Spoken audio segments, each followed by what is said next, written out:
초등학교 2학년이고요. 65%의 독서 이해도를 가지고 있고 325자의 분당 글자 수를 가지고 있습니다. 자, 어떤 사연일까요?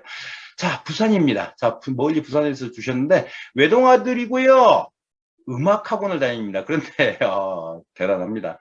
음악학원을 다니는데 아주 판타스틱합니다. 피아노도 다니고 있고요. 드럼도 다니고 있고요. 성악도 다니고 있고 3종 세트입니다. 음악 3종 세트. 예, 음악에 상당히 관심이 좀 많은지 아니면은 음악적인 어떤 재능이 있는지는 모르겠는데 하여튼 음악학원에 지금 3군데 음악학원을 지금 보내고 있고요. 또 미술학원, 미술학원도 지금 보내고 있어요. 태권도도 다니고 있으며 영어는 주 1회 방문 수업을 하고 있습니다. 성격이 밝은 친구인 것 같아요. 여기 또 밑줄 한번 꺼야 되겠죠. 성격이 밝은 친구인 것 같아요. 왜요? 초등학교 2학년 아이가 325자라는 분당 글자 수를 가지고 있잖아요. 5학년 아이가 325자를 가지고 있는 거하고 초등학교 2학년이 325자를 가지고 있는 형태는 완전히 다릅니다. 예, 325자, 5학년 아이가 325자를 읽는 수준이라면 정말 틀리지 않으려고 집중하고 이렇게 하는 아이라고 보셔야 되겠지만 초등학교 2학년이 저 정도면 그 또래들보다 수준 높은 문해력을 가지고 있다라고 보셔야 돼요. 그런다면 그런 아이들 같은 경우는 어때요? 어떤 눈치를 보고 이렇게 하는 것보다는 자기의 어떤 표현이라든지 주장이라든지 그런 부분들을 상대적으로 더 잘할 수 있는 아이라고 볼 수가 있겠죠. 이 분당 글자 수가 바로 그런 부분들을 나타내고 있습니다. 자, 진단시 시간 소요는 첫 번째 질문에는 4분 10초가 걸렸대요. 두 번째 질문에서는 5분 39초 점점 늘어나고 있어요. 세 번째 질문에서는 8분 32초. 조금 어려웠다라는 얘기가 되겠죠. 저기 뒤에도 보면 역시 마찬가지로 뒤쪽 부분 세 번째 지문에서는 조금 어려웠던 부분들이 보여집니다. 점수표를 보면은요. 그렇기 때문에 더 집중해서 읽고 좀 이해하기 힘들었다 이렇게 보셔야 되겠죠. 자, 초등학교 2학년 아이가 65%를 가지고 있어요. 65%면 우리 5개의 단계 중에서 중상에 해당되는 아이입니다. 제가 늘 교육 초반에 말씀드리는 아이가 초등학교 5학년짜리 65% 얘기를 많이 드렸을 거예요. 그 65%, 초등학교 5학년 아이가 65%의 독서 이해도를 가지고 있다면 그 아이는 학습적인 DNA가 매우 우수한 아이다? 그렇지 않다. 가장 보편적인 중상 정도의 아이, 그런 아이들 같은 경우는 타고난 DNA보다는 노력형의 아이다 이렇게 표현을 많이 드렸습니다. 그래서 그 5학년 아이가 65%를 가지고 있다는 것은 본인이 정말 열심히 노력했을 때 점수를 올릴 수 있고 그 노력을 조금 게을리했을 때 그 점수가 주춤하거나 떨어질 수 있는 그런 전형적인 아이라고 보셔야 되겠죠. 그리고 그 5학년짜리가 분당 글자 수가 몇 글자였죠? 360자가 나왔죠. 그건 독서 능력이 있는 게 아니고 정말 틀리지 않으려고 집중하고 또 집중하면서 읽고 정확하게 읽는 이런 모습을 제가 설명을 드린 적이 있습니다. 그런데 이 아이 같은 경우는 초등학교 2학년이에요. 자, 초등학교 1학년, 초등학교 2학년, 초등학교 3학년 1학기까지 책을 읽고 그 교과서를 읽고 이해하는데 무리가 없는 분당 글자 수가 있죠. 바로 분당 300자 미만까지는 300자 정도가 나오게 되면 초등학교 3학년 1학기 교과서를 읽고 이해하는데 큰 무리가 없다라고 기준이 되어 있습니다. 그런데 이 아이는 초등학교 2학년임에도 불구하고 음독이 아닌 낱글자 도입 부분에 해당되는 325자입니다. 그러면 저 아이는 2학년의 교과서를 읽고 이해하는데 무리가 있다 없다? 없다라고 보셔야 돼요. 그 5학년 아이하고는 개념이 다른 거죠. 그러니까 저 아이는 어때요? 상대적으로 또래들보다 문해력이 높다라고 보셔도 됩니다. 저 정도의 분당 글자 수라면 3학년 1학기 공부 또는 3학년 2학기 공부를 하는데도 3학년 2학기 공부를 하는데도 크게 무리가 없을 정도로 학습적인 이해 능력이 우수하다라고 보셔도 되는 아이예요. 그러니까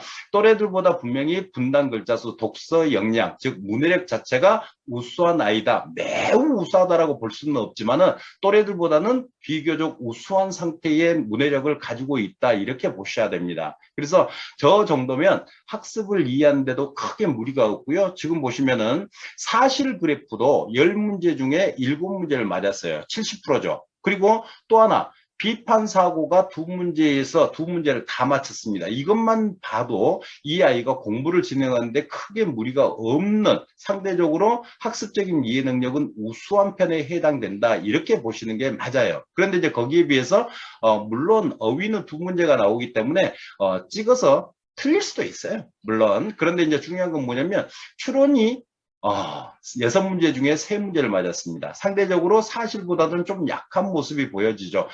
물론 이걸 여러분들이 함부로 판단하는 것을 제가 가급적이면 지양하시라고 했습니다. 어떤 장르를 잘할 것이다, 어떤 장르를 못할 것이다. 그런데 지금까지 경험상으로 비춰봤을 때 상대적으로 사실과 비판이 높으면서 추론이 낮은 아이들 보면 이과형의 아이일 가능성이 매우 높습니다. 수학이라든지 이런 부분들에 대한 자신감을 드러내고 이런 아이일 가능성이 높아요. 그렇지만은 여러분들이 함부로 그것을 유추하시지 마시고 4개의 코스를 정상적으로 달리면서 이 아이가 실제로 좋아하고 싫어하는 장르에 대해서 분석을 해볼 필요는 있더라. 자, 그래서 정리하자면 이 65%, 초등학교 2학년 아이가 65%라면 곧 초등학교 5학년의 65%하고는 개념이 분명히 다릅니다. 저 아이는 학습적인 이해 능력이 중상으로 우리가 구분은 지어져 있지만 저 정도면은 학교 공부하는 진행하는 데 있어서는 어려움이 없는, 우리가 공부시키는데 전혀 어려움이 없는 상태의 아이다, 이렇게 판단하셔도 되겠고요.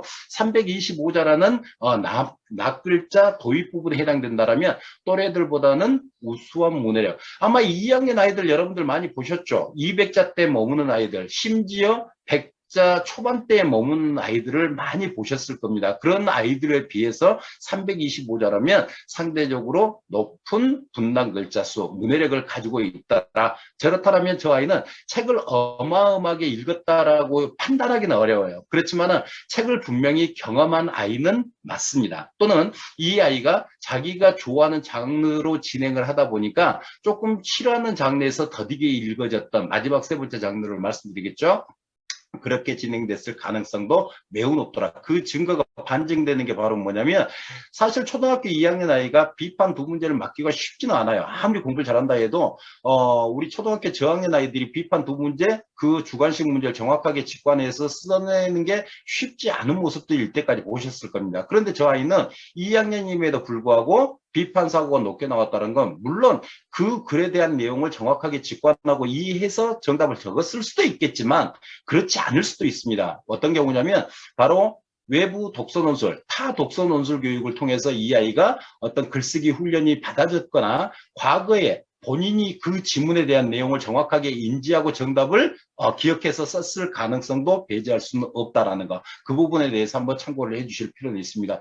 이 원장님께서는 일단은 시간적인 여유가 있기 때문에 1레벨부터 진행을 한다라고 하셨는데 1레벨 물론 시간 여유 있으니까 충분히 가능할 수도 있습니다. 그런데 이 아이 수준이라면 정상적인 결과표대로 2레벨 진행하시는 게 더 어찌 보면 도움이 될 수 있겠다. 충분히 그 정도의 여건을 갖추고 있는 아이라고 보셔도 됩니다. 그래서 2레벨 정상으로 진행을 해 주시고 읽기 트레이닝을 통해서 이 아이에게 조금씩 이제 폼을 잡아 주시는 게 더 훨씬 더 효과적이다. 저는 이렇게 판단을 하겠습니다. 그래서 이런 아이들을 보면은 상당히 우수한 아이로 자라날 수가 있어요. 그래서 엄마하고 상담 포커스를 맞춰야 되는 것은 결국은 뭐냐면 바로 이제 분당 글자 수를 끌어올리는 훈련. 그렇죠? 그리고 다양한 장르를 경험할 수 있게끔 과학적으로 분석하는 것, 그리고 또 내 생각을 논리적으로 표출할 수 있는 글쓰기의 힘, 이렇게 정리를 해 주시는 게 맞겠다, 이렇게 생각을 합니다. 바로 읽기 트레이닝, 예, 바로 들어가셔야 됩니다. 이 아이는 그게 어찌 보면 날개를 다는 역할이라고 보셔야 돼요. 이런 아이들이 받아들이는 자체가 다른 거예요. 무슨 이해되셨죠? 그래서 상당히 역량 있는 아이 분명히 맞습니다. 칭찬 많이 해 주시고요.